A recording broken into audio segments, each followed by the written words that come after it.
इस वीडियो में हम जानेंगे कि पितृ कौन होते हैं, पितृपक्ष क्या होता है, पितृपक्ष में क्या करना चाहिए और क्या नहीं करना चाहिए, और पितरों को कैसे हम प्रसन्न करके उनका आशीर्वाद प्राप्त कर सकते हैं। सबसे पहले बात करते हैं कि पितृपक्ष क्या होता है। अनंत चतुर्दशी के दूसरे दिन से 15 दिन का समय को पितृपक्ष कहा जाता है। इस साल पितृपक्ष 7 सितंबर से 21 सितंबर तक रहेगा। इसको श्राद्ध पक्ष भी कहा जाता है। इस समय में पितरों को श्राद्ध करना, उनका तर्पण करना, उनका पूजन करने को बहुत ही पुण्यदायी माना गया है। अब बात करते हैं कि पितृ कौन होते हैं। हमारे परिवार में जिन लोगों का निधन हो जाता है, जो स्वर्गवासी हो जाते हैं, वो आगे चलकर पितृ बन जाते हैं। जैसे कि माँ बाबा, दादा दादी, चाचा चाची, जब इनका निधन हो जाता है तो वो हमारे लिए पितृ बन जाते हैं। हमारे जीवन में उनका आशीर्वाद का बहुत ही ज़्यादा महत्व होता है। ये जो पितृ देवता हैं वो हमारे घर के सबसे प्रमुख देवता माने जाते हैं। इनके आशीर्वाद से घर में सुख शांति समृद्धि बना रहता है, नौकरी में तरक्की मिलती है, बिजनेस में प्रॉफिट होता है और ये परिवार की सुरक्षा भी करते हैं। और भी अनेक प्रकार के लाभ इनके आशीर्वाद से प्राप्त होता है। वहीं इनके कुपित हो जाने से घर में दरिद्रता का निवास होता है, भाई भाइयों में झगड़ा, गृह कलेश, पति पत्नी में अनबन, डिवोर्स तक भी बात जा सकती है।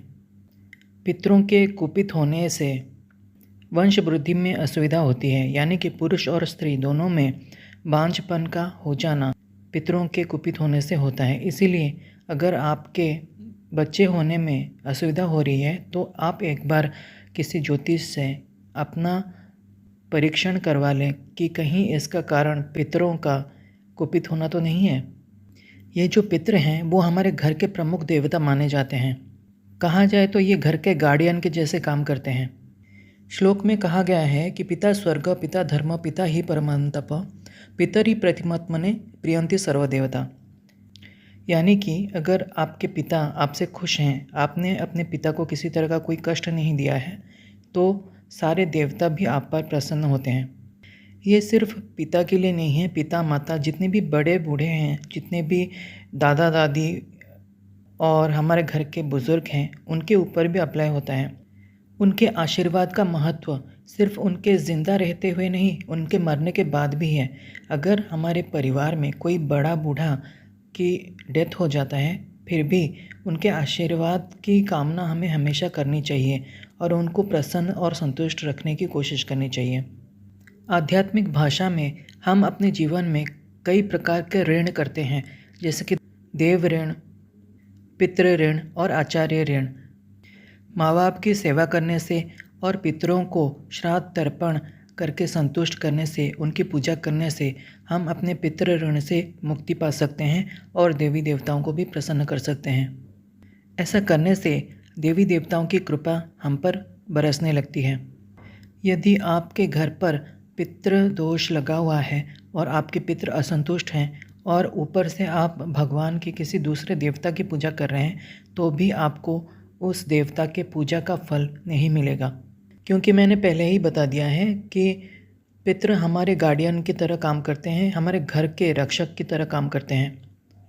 लेकिन जब हम कोई साधना पूजा पाठ करते हैं और देवताओं का आवाहन करते हैं, तो देवता स्वर्ग लोक से या फिर किसी मंदिर से हमारे घर तक आते हैं। लेकिन घर जो है वो पितरों का स्थान है और यहाँ पर पितरों की शक्ति बहुत ज़्यादा होती है। इसीलिए अगर आपके पितृ आपसे असंतुष्ट हैं, वो किसी भी देवता को आपके घर में प्रवेश करने ही नहीं देंगे और देवता आपके द्वार से ही बाहर से लौट जाएंगे। आप ऐसे समझ लीजिए कि आपने किसी को इनवाइट किया, लेकिन आपके घर के गार्ड ने उसे घर के अंदर घुसने ही नहीं दिया और बाहर से उसको विदा कर दिया। इसलिए मैंने कहा, जिस घर में पितृ रुष्ट हों, उस घर में भगवान आपके घर तक, आपके द्वार तक तो पहुंच जाते हैं, पर क्या है कि उस द्वार से आपके घर में प्रवेश नहीं कर पाते, क्योंकि उस घर के रक्षक होते हैं आपके पितृ। अगर आपके पितृ प्रसन्न हैं, खुश हैं, तो आपको सुख समृद्धि, धन मान, ऐश्वर्य सब कुछ पितृ दे सकते हैं। लेकिन पितरों से भी ऊपर भी कुछ शक्तियाँ हैं जो जहाँ पर पितृ मार्गदर्शक बनते हैं, वहाँ पर वो माध्यम बनते हैं। जैसे कि आप कोई साधक हो या फिर कोई आम इंसान हो और आपने अपने घर में पूजा कर रखी है, देवी देवता कन्हैया लाल को बिठा रखा है। अब वहाँ आपके पितृ खुश नहीं है तो कन्हैया भी आपके घर के द्वार के अंदर प्रवेश नहीं कर सकते। उदाहरण के लिए, जैसे कि आपके घर के पिताजी, आपके घर के माताजी कोने पे कहीं बिठा रखा है आपने उनको, और खाना नहीं दे रहे हैं, पानी पीने के लिए पानी नहीं दे रहे हैं, तो उनकी सेवा नहीं हो रही है, तो वो डांटेंगे ही कि नहीं? तो फिर वो आपको डांटेंगे कि नहीं? डांटेंगे ना। भौतिक इंसान डांट सकता है, जिसके पास शरीर है वो बोल कर बता सकता है कि मुझे खाना चाहिए, मुझे भूख लगी है। लेकिन आपके जो पितृ हैं उनके पास शरीर नहीं है, वो गुजर चुके हैं, वो बोल नहीं सकते। वो बोले नहीं हैं इसका मतलब ये नहीं है कि उनको देना नहीं है, ऐसे ही देना है जैसे आप हर दिन देते हो। पितृपक्ष में आपके जो पितृ हैं उनके पसंदीदा चीज़ आपको उन्हें देना चाहिए। जैसे कि अगर आपके दादाजी हैं और उनको चिकन खाने का बड़ा शौक़ था, तो आपको उनको चिकन देना चाहिए। जो भी उनकी पसंदीदा चीज़ें थी वो उनको भोग स्वरूप देना चाहिए। उन चीज़ों को थाली पे सजाकर छत पर रखाएं और उनसे प्रार्थना करें कि वो इस भोग को स्वीकार करें। अगर उनको नॉनवेज पसंद है तो फिर आप उनको नॉनवेज दे सकते हो, वेज पसंद है तो वेज दे सकते हो, लेकिन जो भी आप उन्हें बना कर देंगे उनको पका कर अच्छे से पका कर देना है। या फिर आपके घर पे रोज़ रोज़ जो भी बनता है वो सारी की सारी चीज़ें थाली पे सजाकर आप छत पर रखाएं और पितरों से प्रार्थना करें कि वो उन भोजन को ग्रहण करें। वो आपको दिखाई नहीं देंगे, लेकिन आपको यही मानना है कि आपने उनको भोजन करा दिया। आपने जो भोजन दिया है उन्होंने उसको प्रसन्नता के साथ स्वीकार किया। आपको 3 अगरबत्ती लेनी है। सूर्यास्त के बाद घर से बाहर जाना है। घर के बाहर गेट के पास आपको 1 अगरबत्ती लगानी है और 1 लड्डू का भोग वहाँ पर ज़मीन पर रखना है। यानी कि आपको घर के गेट के बाहर जाना है, वहाँ पर 1 अगरबत्ती और 1 लड्डू रखना है और प्रार्थना करना है कि घर से बाहर जो भी शक्तियाँ यहाँ पर बैठी हुई हैं या फिर जो भी घर के बाहर की शक्तियाँ हैं वो इस प्रसाद को स्वीकार करें और यहाँ से चले जाएं। मैं दरवाजे की बात नहीं कर रहा हूँ, घर के मेन गेट जो होता है, ग्रिल जिसको कहते हैं, वहाँ पर ये काम करने के लिए बोल रहा हूँ।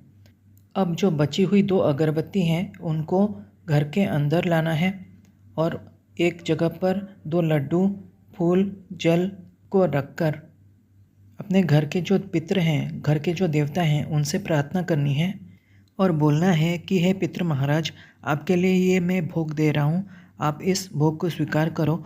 घर के अंदर जितनी भी नकारात्मक शक्तियाँ हैं मौजूद हैं उन सबको यहाँ से बाहर निकालो। अगर पॉसिबल है तो ये फिर प्रयोग आप हर रोज़ कर सकते हो या फिर सिर्फ़ और सिर्फ शनिवार और मंगलवार के दिन पितृपक्ष में आप इसको कर सकते हो। और इस प्रयोग को आप आगे भी कर सकते हो। पितृपक्ष ख़त्म हो गया उसके बाद भी आप इसको आगे भी कंटिन्यू कर सकते हो। जैसा भी संभव हो आप अपने आप भी इसको कर सकते हैं या फिर किसी पंडित से अपने पितरों की पूजा और शांति के लिए हवन तर्पण करा सकते हैं। जो भी करें आपको संकल्प लेना है, पूरे नियम से सारे के सारी क्रियाएं पितृपक्ष में करना है। जैसे कि मैंने जो प्रयोग आपको बताया, आप उसको संकल्प में बता सकते हैं कि मैं हर रोज़ इस प्रयोग को करूँगा या फिर शनिवार को, मंगलवार को ये प्रयोग करूँगा या फिर कितने दिनों तक इस प्रयोग को करूँगा। वो सारी की सारी चीज़ें आप हाथ में जल लेकर संकल्प लेकर कर सकते हैं। अब पितृपक्ष के उपाय के बारे में बात करते हैं कि पितृपक्ष में क्या करना चाहिए। सबसे पहले आपके घर के परिवार में जो भी बड़े बूढ़े हैं, जो भी माँ बाप हैं, भाई बहन हैं, दादा चाची हैं, दादा दादी हैं, चाचा चाची हैं, उन सब के साथ अच्छे से बना के रखना चाहिए। उनको प्रसन्न करने की कोशिश करनी चाहिए क्योंकि ये लोग ही आगे चलकर आपके पितृ बनेंगे।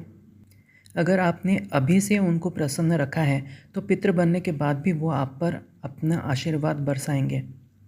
लेकिन अगर आप यहाँ पर जिंदा रहते हुए उनके साथ कलेश झगड़ा वगैरह करते हैं तो फिर जब वो पितृ बनेंगे फिर उन्हें मनाना बहुत ही मुश्किल हो जाता है। हमारे परिवार के जिन लोगों का अंतिम संस्कार या फिर श्राद्ध अच्छे से नहीं हुआ हो तो फिर हम पर पितृदोष लग जाता है, पितृ रूठ जाते हैं और बहुत सारा नुकसान भी हमें झेलना पड़ता है। कई बार मरते वक्त या फिर मरने से जस्ट पहले जिस प्रकार की स्थिति या फिर भावना किसी इंसान के अंदर होती है, मरने के बाद जब वो भूत प्रेत या फिर इतर योनि में जाता है तो उसका भाव भी वैसा ही रहता है। यानी कि ज़िंदा रहते हुए अगर हम किसी के साथ बदसलूकी करते हैं, उसको अच्छे से व्यवहार नहीं करते हैं, उसको खुश नहीं रखते हैं, तो मरने के बाद भी उसके अंदर वो दुश्मनी या फिर असंतुष्टि का भाव रहेगा ही। प्रेत योनि में जाने के बाद या फिर मरने के बाद वो काफ़ी ज़्यादा ज़िद्दी स्वभाव के हो जाते हैं। उनको कुछ भी समझाना या फिर उनको मनाना काफ़ी मुश्किल हो जाता है।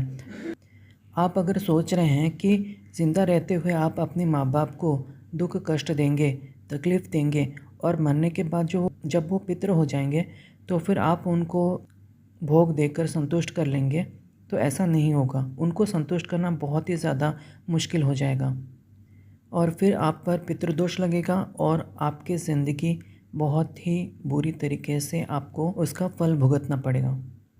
वहीं पर अगर आप अपने परिवार के साथ अच्छे से बना कर रखते हैं तो आपको पितृदोष भी नहीं लगेगा और जब आपके परिवार के कोई बड़े बूढ़े की डेथ होती है तो उनका आशीर्वाद भी आप पर बना रहेगा। आप ये समझ लीजिए कि आपके परिवार में किसी के आँखों से आंसू गिराने का काम आपसे न हो। ऐसे में वो ज़िंदा समय में भी आपसे प्रसन्न रहेगा और मरने के बाद भी आपसे प्रसन्न रहेगा। किसी पंडित जी से, किसी वैदिक पंडित जी से या फिर किसी तांत्रिक, किसी साधक से आपको श्राद्ध कराना चाहिए, तर्पण कराना चाहिए और पितरों के लिए हवन पूजा भी कर सकते हैं। वो लोग पूजा पाठ कर्म कांड के द्वारा आपके पितरों को संतुष्ट कर सकते हैं और शांत भी कर सकते हैं। दूसरा उपाय है कि सूर्योदय से पहले आपको पीपल के वृक्ष के पास जाकर उसकी पूजा करनी है। इससे पहले आपको ध्यान रखना है कि शनिवार के 2 दिन से पहले, यानी कि आपको गुरुवार से मांस मच्छी का सेवन नहीं करना है, नॉनवेज को नहीं खाना है और शराब भी नहीं पीनी है। शनिवार को आपको पीपल के वृक्ष के पास जाना है और वहाँ पर आपको धूप दीप नैवेद्य पुष्प जल से पीपल के वृक्ष की पूजा करनी है। पीपल के वृक्ष पर आप दूध चढ़ा सकते हो, गंगा जल चढ़ा सकते हो या फिर सामान्य जो जल होता है वो भी आप उसको चढ़ा सकते हो। जो भी प्रयोग है उसको पूरी शुद्धता के साथ करना चाहिए। इससे पितृ दोष में थोड़ी राहत मिल सकती है।